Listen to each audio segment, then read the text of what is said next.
The green energy revolution is gathering speed. Under existing policies and market conditions, global renewable capacity is forecast to reach 7,300 gigawatts by 2028. And increasingly, the distance that green energy needs to travel is getting longer. In the quest for higher wind yields, turbines are being put ever deeper out to sea, while countries want to be able to buy electricity from those with sunnier or windier weather. This can smooth out surges and lulls in locally generated power and be cheaper. One example, the potential X-Links project, which by 2030 aims to bring green electricity from Morocco to Devon, a distance of 3,800 kilometres. The cable carrying that energy will account for nearly half of the venture's £20 billion budget. The most efficient cables, which are high voltage direct current, or HVDC, lose about 3% of their energy per 1,000 kilometres.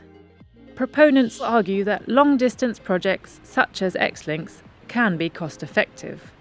X-Links has said it is seeking a contract from the UK government for 25 years, guaranteeing a price of £56 to £64 per megawatt hour in 2012 prices. That's lower than the maximum price the government has said it is prepared to pay offshore wind developers in the next auction round of £73 per megawatt hour in 2012 prices.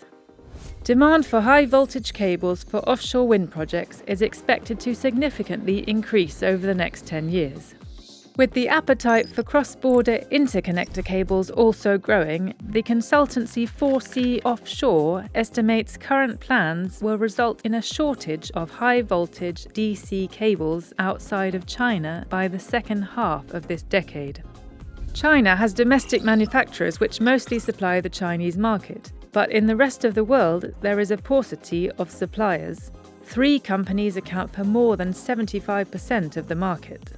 Moves are being made to alleviate the supply problems. For example, several cable plant projects are planned in the UK.